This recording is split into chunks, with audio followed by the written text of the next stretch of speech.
আমি তো এনে আসলাম, ও ছিল না, ও ছিল না।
গুলি করার তার শুনতেছি কিনা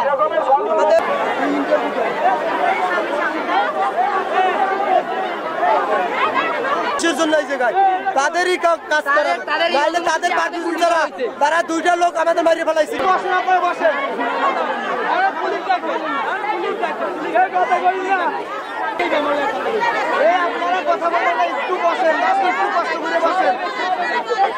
আমরা যেটা খবর পেয়েছি যে হচ্ছে যে এখানে শ্রমিকদের বেতন সংক্রান্ত বিষয় নিয়ে একটা অসন্তোষ সৃষ্টি হয়েছিল এবং হচ্ছে এটা নিয়ে প্রথমে হচ্ছে যে তারা বিক্ষোভ করে, পরবর্তীতে ওই ফরচুন যেখানে আছে ওই ফ্যাক্টরিতে পরবর্তীতে আনসারদের সাথে একটা সংঘর্ষ হয়। আনসাররা যতটুকু আমরা শুনছি যে আনসাররা শটগানের গুলি করে, কয়েকজন শ্রমিক আহত হয়।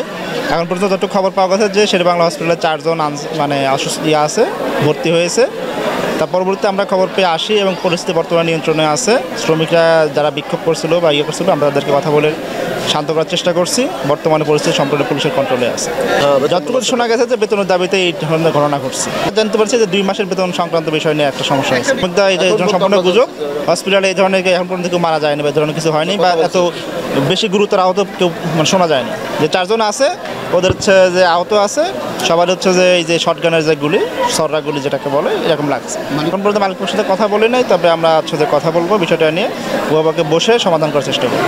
কারণে ওয়ার্কারদের সাথে পরে এটা বড় আকারে ধারণ করছে। এরপরে সমস্ত ওয়ার্কাররা রাস্তায় নেমে এসছে। আমার প্রিমিয়ারে কিন্তু এই ধরনের কোনো প্রবলেম ছিল না, সবাই কাজ করছিল। পরে বহিরাগত সহ ওরা এসে একটা দুর্ঘটনা ঘটিয়ে সমস্ত লোকজনকে বাইক করে নিয়ে গেছে। এখন পেয়েছে তো এখন আপনি যদি 15 দিন ডিউটি করে আমার কাছে 1 মাসের বেতন চান, আমি কি আপনাকে দিব বলেন? এটা মিথ্যা কথা, টোটালি মিথ্যা কথা। কন্ট্রাডিকশন ওই যে ঘটনাটা ওইভাবে হয়ে গেছে, ওই যে আনসারদের সাথে লেগে এখন একটা তো জিনিস ইস্যু তৈরি করতে হবে, ইস্যুটাকে ভেবে তৈরি করে নিচ্ছে, ধাক্কাধাক্কি করছে। আনসারদের সাথে লাগতে পারে, আনসার যদি আপনার ব্যাগটা চেক করে, এখন আপনার ব্যাগটা চেক করতে যাবে, আপনি দিলেন না চেক করতে, ওরা তো ডিউটি করে এখানে, কোম্পানি থেকে তোরা টাকা নেয়, ঠিক আছে? যার জন্য এরকম একটা সমস্যার সৃষ্টি হয়ে গেছে এবং সেটা এমজে থেকে শুরু হয়ে ওদিক থেকে এখানে এসছে। এমনি আমরা 7 তারিখ থেকে 10 তারিখের মধ্যে দিই। আর আমাদের না অসম্ভব, প্রমাণ চলে সমস্ত প্রমাণ আমি দেখাতে পারবো, কোনো বকেয়া নেই তাদের ভিতরে। একটা জিনিসকে ক্রিয়েট করতে হবে। আর ম্যাক্সিমাম লোকজন তো বাইরের, আমার কোম্পানির লোকজন তো কম ছিল এখানে, বাইরের আশেপাশের ছেলেপেলেরা একটা সুযোগ নিয়েছে। এই যে আশেপাশেই তো ম্যাক্সিমাম ছিল আশেপাশে, আপনারা খোঁজ নিয়ে দেখেন, কোয়ারি করেন, দেখবেন। একটা মজা করলো, ভাঙচুর করলো এখানে একটা ফ্যাক্টরি। আর আমরা তো লোক সেটা করে কম ফ্যাক্টরির মধ্যে বিভিন্ন রকম ঘটনা ঘটায়, যার জন্য আমরা অনেক বেছে টেছে লোকজন নেই তো। আর ওদের একটা প্রেশার আছে চাইল্ড ওয়ার্কার নেওয়ার বিষয়, সেটাও আমরা অ্যাভয়েড করি। চাইল্ড ওয়ার্কার তো আমরা নেই না, যেহেতু 100% কমপ্লায়েন্স ফ্যাক্টরি। অনেক বিষয় নিয়ে একটা ইস্যু ক্রিয়েট করছে আর কি। বিসিক শিল্পনগরীর ফরচুন সুজের শ্রমিকদের অসন্তোষের একটি খবর আমরা পেয়েছি এবং এখানে কর্তব্যরত আনসার সদস্যদের সাথে তাদের সংঘর্ষের ঘটনা আমরা শুনেছি। তো এই বিষয়টি আসলে কি ঘটেছে, কিসের প্রেক্ষিতে তাদের বিক্ষোভ এবং বিক্ষোভের পরবর্তীতে যে ঘটনাগুলো ঘটেছে সেটা আমরা খতিয়ে দেখে আমরা আইনানুগ ব্যবস্থা নেব। কোনো হতাহতের খবর নেই এখানে। আমরা যেটা শুনেছি যে সংঘর্ষে কয়েকজন আহত হয়ে চিকিৎসাধীন আছে, কিন্তু সেটা কি ধরনের আহত বা কি হয়েছে সেই বিষয়ে আমরা এখনো বিস্তারিত শুনি নেই। এটা তো আমরা ঘটনা দেখে এটা পরবর্তী ব্যবস্থা নেব। কিছু বললে তো ওই মুখ দেখে পরে বাড়ি করে দেবো লোক, এই ভয় তো কেউ কথা বলতে চাইতেছে না। ওই বেতনের জন্যই আন্দোলন করছে, মূলত বেতনের জন্যই সবাই আন্দোলন করছে, হাফ বেতন ছাড়ছে এই জন্য। মাসের 23-24 হয়ে গেছে, আমাদের মনে করেন বাসা ভাড়া, দোকান বাকি, খাওয়া, এগুলো কিভাবে চালাবো? অর্ধেক বেতন ছাড়ছে, গত মাসের স্যালারি আমাকে ওইটার, এই মাসে তো আজকে 23 তারিখ হয়ে গেছে। এই বেতনের জন্য সবাই আন্দোলন করছে, আমাদের মানে হাফ স্যালারি দিছে। নাম জানি না আমরা, ভিতরে ফোরসন দিয়ে আইছে, পরে 2 জনারে গুলি করছে, একজন মারা গেছে নাকি। হ্যাঁ না, 2 জনের নাম জানি না। সুষ্ঠু নিয়ম চাই আমরা। আমাকে বেতন 1 মাসের বেতন 3 মাস বইয়ে দেয়, 4 মাস বইয়ে দেয়। এবার আমাকে কোনো ওভার টাইম দেয় না। ডিউটি আমাকে 8 ঘন্টা, এই জায়গা করে আমাকে 15 ঘন্টা। সকাল 8টা বাজে আমরা আই, আর রাত্রির আমরা 11টা বাজে যাই। আমাকে ডিউটি 8 ঘন্টা, কিন্তু এই কয় ঘন্টা আমাকে হেরা ইচ্ছে মতো হেরা খাড়াইতে আছে। হ্যাঁ, পর বেতন তো ঠিক মতো পাই না। হেরা আছে, হেরা কয় আমাকে সমস্যা আছে টাকা, কিন্তু আমাকে দেয় না। আমাকে এই গত মাসের বেতন 23 তারিখ হয়ে গেছে, এখনো কয় যে আর অর্ধেক বেতন আগামী মাসের 23 তারিখ দেবে। বলে লাইনের প্রোটেকশন হয় না, সেই জন্য বলছে কালকে মিটিংয়ে জানাইয়ে যে পেট বাজাইয়ে ছাইরে দেবে, যে পারবি লাইনে যাবি না, নয়তো লাইনে যাবি না। ঘোড়া পেট বাজাই ছাইরে দেবে, ওই যে প্রোডাকশন হয় না লাইনে। ফ্যাক্টরি ম্যানেজার বলতেছে ওভার টাইম দেয় না, 10 টাকা দামের 1 প্যাকেট বিস্কিট দিয়ে আমাদের সারাক্ষণ রাখে, রাত 10টা 11টা বাজে যায়, ছাড়ে না, বললে খামড়ি করে। পরে কালকে বলে ঘোড়া দিয়ে আইনে তারপর আমাকে করাইবে, মিটিংয়ে এগুলো বলে। পরে আজকে জানাইছে যে আমাদের হাফ বেতন দেবে, কেউ আমরা মানি নাই। তারপরও বেতন ছাড়ে নাই, ছাড়বের কথা বললে আমাদের বেতন দেয় না। আমরা 2 মাসের বেতন পাবো, সেই জায়গায় আমাদের বেতন দেয় না, বললে এই কথা বলে রাখে। তারপর খুলনা ফ্যাক্টরি রাখে, এই টেক্সটাইল, এই জায়গায় আজেবাজে অনেক বিভিন্ন রকমের খেলা রাখে, কিন্তু আমাকে ওভার টাইম দেয় না, বেতন দেয় না ঠিক মতো। আমাকেও 1 মাসের বেতন 3 মাস বেশি, 4 মাস বেশি বেতন দেয়। আমাকেও 8টা বাজে আনে, রাত্রি 11টা বাজে 12টা বাজে ছাড়ে, আমাকে ওভার টাইম দেয় না। আমরা কতগুলো সহ্য করবো? আমাকেও তো একটা প্যাড, আমাকেও ক্ষুধাতে আসছে না, আমরা তো ক্ষুধার জন্যই চাকরিতে আইছি। আমি করতেছে, কিন্তু আসলে বেতন ঠিক মতো দিচ্ছে না। 2 মাসের বেতন, আজকের হাফ বেতন। ঈদের মাসে 11 তারিখ ঈদ হয়েছে, হ্যাঁ 2 মাসের বেতন লইয়া দেশে হাফ বেতন। আর আমাদের কথা হচ্ছে যদি এরা যদি আমাদের টাকা দিত তাহলে খেলা চলতো না। আর খেলা চলে দেখে আমাদের টাকাতে পাচ্ছি না। খেলা চলে কিভাবে? যদি আমাদের টাকা যদি দেয় তাহলে খেলা চলে কিভাবে? আমরা তো খেলাও রাখতে পারতেছে, কিন্তু আমাদের পেট চলতেছে না। এটা খেলা রাখলে আমাদের পেট যে চলবে না, আমাদের পেটে লাথি দিয়া তারপর গোপের তেল, এটা তো হবে না স্যার। আজকে ঘটনা হচ্ছে আমরা প্রতি মাসের কথা ছিল 10 তারিখে বেতন পাই। মারামারি হচ্ছে আপনার 3:30 থেকে। আন্দোলন করার সময় নাকি সমস্যা হয়েছে ভাইয়া, আমাদের মনে করেন এই ফ্যাক্টরি মনে করেন বিগত 4 বছর যাবত এই একই সমস্যা, বুঝছেন। আমাদের মনে করেন 2 মাস পর বেতন দেয়, ওই অর্ধেক বেতন দেয়। আমাদের গেছে মাসে 30 তারিখ বেতন দিয়েছে 3000 টাকা, এই মাসের 23 তারিখ শেষ, আমরা 2 মাসের বেতন পাবো। তো 3000 টাকা দিয়ে আমরা 2 মাস কীভাবে চলে? আমাদের তো মনে করেন সংসার আছে, ঘর ভাড়া দিই, যাতায়াত আছে, আমাদের ফ্যামিলি আছে, দেয় না। তারা তাদের আর্থিক সমস্যা আছে, মানে তাদের সমস্যার কোনো শেষ নেই। 3টে কালে মানে তারা 3টের সময় মিটিং করছে যে আমাদের হাফ বেতন দেবে, হাফ বেতন দিয়ে মানে আর বেতনটা আপনার 30 তারিখের মধ্যে দেবে, ঠিক আছে। তো আমরা 2 মাসের বেতন মানে অর্ধেক করে সে বেতন দেবে। তো তখন 3.5 কালে হাফ বেতন দিছে, তখন কিছু ওয়ার্কার বাইরে বের হয়ে আসে। বাইরে বের হয়ে আসার পর ওই জায়গা থেকে মারামারি শুরু হয়ে গেছে। তারপর মনে করেন আনসার গুল্লি টুল্লি করছে, তারপর আমাদের 4 জন লোক আহত হয়েছে, তারা গুল্লি করছে, 4 জন হাসপাতালে ভর্তি আছে, ঠিক আছে স্যার। বাসের নাম আর কোনো গ্যারান্টি নেই, হ্যাঁ দেয় না। কিন্তু আমাদের স্যার দাবি হয়েছে আমাদের বেতন দেয় না, এটা ঠিক আছে, কিন্তু আমাদের যে ওয়ার্কারগুলো মারলো, ঠিক আছে, আমাদের এর তো ওয়ার্কার মারতে পারবে না, সে হয়তো সমস্যা আমরা বুঝেই বলতে পারবে যে তারা আগে মারছে, তারা আমাদের মারার পর আমরা ভাঙছি স্যার, তারা আমাদের আগে মারছে, মারার পর তারপর স্যার ভাঙাচ্ছে, মারিয়ে স্যার 6-7 জনের মাথা ফাটাইয়ে লাগছে, 4 জনের গুল্লি করা হয়েছে স্যার, 4 জনের 2 জনের, 1 জনের মাথায় লাগছে, 1 জনের বুকে, আর 2 জনের হাতে লাগছে, মারছে আনসাররা গুল্লি করছে। 3 কোটি টাকা দিয়ে খেলা রাখছে, শ্রমিকের কোনো ঠিকমতো বেতন দেয় না, শুক্রবারও বেতন 10 ঘন্টা ডিউটি করে, ঠিক আছে, সপ্তাহে কোনো বন্ধ নাই, হ্যাঁ, কোনো সুযোগ সুবিধা নাই। একটা ওয়ার্কার যদি চাকরি ছেড়ে চলে যায় তার বেতন আটকেই রাখে, 20 দিনের বেতন ফালাই দিয়ে চলে যায় সেই ওয়ার্কারটা, তারপর ফান্ডের টাকা আটকেই রাখে, তার ফান্ডের টাকা কোনো দেয় না, ঠিক আছে, বাড়তি বেতন দেয় না, ঠিক আছে, ইনক্রিমেন্ট এইটুকু দেয় না, কোনো সুযোগ সুবিধা নাই।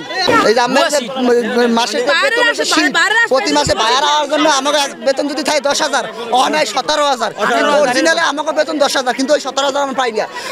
প্রতিদিন আমাকে মনে করেন 13 ঘন্টা খাটায়, 13 ঘন্টা হইলে ওভার টাইম দেয় না, বন্ধ শুক্রবার দেয় না, আর কইলে প্রোডাকশন নিয়ে বাম্মের মনে করেন যাত্রা ব্যবহার করে। সেটা এখনো হয় নাই।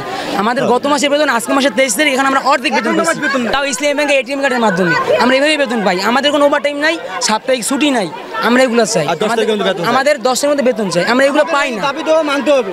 নিয়ম হয়েছে আপনার বেতন শিটের পাশে যে সরকারি স্টাম্প লাগানো থাকে, সেখানে আমাদের বেতন 5-7,000 করে বেশি দেখানো হয়, এবং আমাদের কাছ থেকে জোর জবরদস্ত আমাদের কাছে ওখানে সিগনেচার নেওয়া হয় সরকারি স্টাম্পের উপরে, যে বেতন আমরা পাই না সেটার উপরে আমরা সাইন দিতে হয় আমাদের, এরকম জোর জুলুম আমাদের।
डायरेक्ट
কারা মারছে আপনাকে?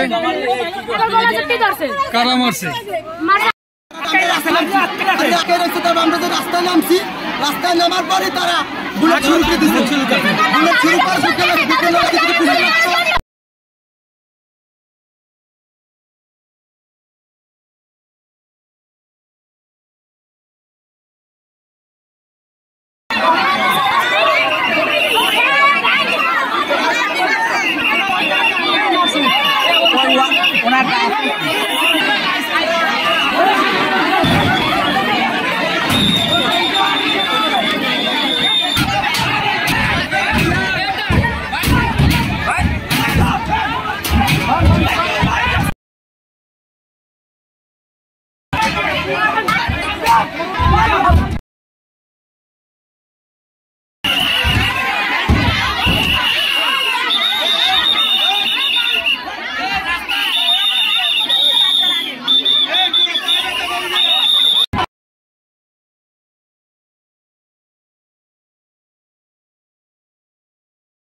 আমার কিসের জন্য মারছে?